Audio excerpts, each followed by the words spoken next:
Perkenalkan, nama saya Lia Marliani, NPM 10220067. Perkenalkan, nama saya Penti Marina dengan NPM 10220025.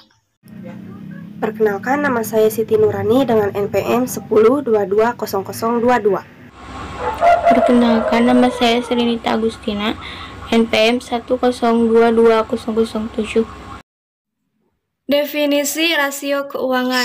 Rasio keuangan adalah salah satu metode analisa keuangan yang digunakan sebagai indikator penilaian perkembangan perusahaan dengan mengambil data dari laporan keuangan selama periode akuntansi. Rasio likuiditas adalah suatu rasio yang mengukur suatu perusahaan dalam jangka pendek dengan melihat aktiva lancar perusahaan terhadap utang lancarnya. Rasio profitabilitas. Jenis rasio keuangan ini digunakan untuk mengukur dan melihat kemampuan perusahaan dalam menghasilkan sebuah keuntungan bagi perusahaan. Rasio survivabilitas. Rasio ini dikenal dengan sebutan Leverage ratio. Rasio ini adalah suatu rasio yang digunakan dalam rangka menilai kemampuan sebuah perusahaan atas pelunasan utang dan seluruh kewajibannya dengan menggunakan jaminan modal atau aktiva.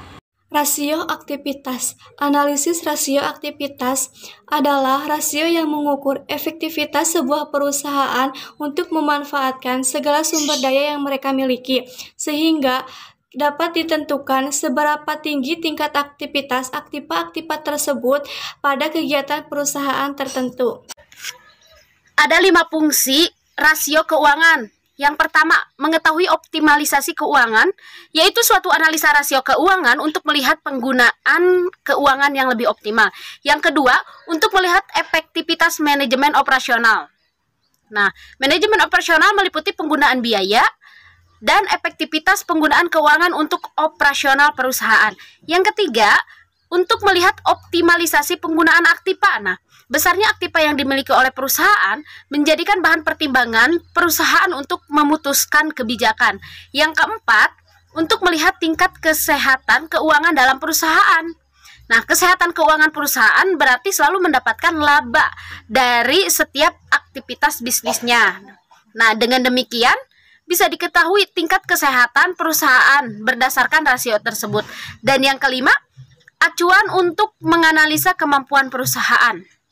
Nah, ini pengembangan bisnis sering kali dilakukan oleh sebuah perusahaan agar perusahaan tersebut dapat terus bertahan. Nah, semua itu diperlakukan analisa keuangan yang lebih seksama agar tidak terjadi kesalahan dalam pengambilan keputusan. Terdapat 4 jenis rasio keuangan. Yang pertama yaitu profitability ratio atau rasio laba.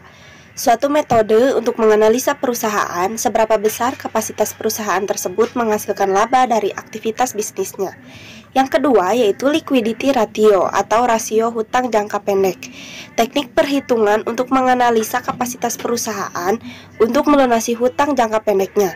Semakin banyak hutang menunjukkan ciri perusahaan yang tidak sehat. Yang ketiga yaitu solvency ratio atau rasio hutang.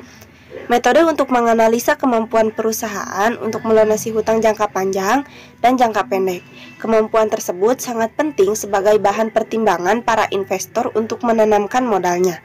Yang keempat yaitu activity ratio atau rasio aktivitas. Adanya analisa activity untuk menganalisa kemampuan perusahaan dalam mengoptimalkan aktiva yang dimilikinya guna menghasilkan laba. Rasio yang pertama, rasio laba atau rasio of probability. Rumus ini untuk melihat perbandingan laba kotor dengan penjualan. Semakin besar rasionya, maka semakin sehat keuangan dalam sebuah perusahaan. Presentasi laba kotor sama dengan laba kotor dibagi penjualan. 2. Rasio hutang jangka pendek atau rasio of liquidity. A. Current ratio atau rasio lancar sama dengan aktiva lancar dibagi hutang lancar. B. Quick ratio atau rasio cepat sama dengan aktiva lancar dikurang persediaan dibagi hutang lancar dikali 100%.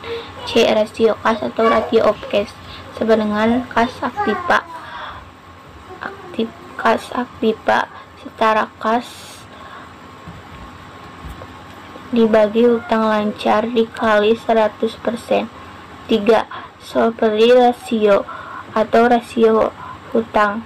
Rumus ini untuk melihat kemampuan perusahaan melunasi semua hutangnya dengan dua metode pendekatan, yaitu A. Rasio hutang melalui pendekatan aktiva sama dengan total hutang dibagi aktiva dikali 100%. B. Rasio hutang melalui pendekatan modal equity. 4. Activity ratio atau rasio aktivitas. A.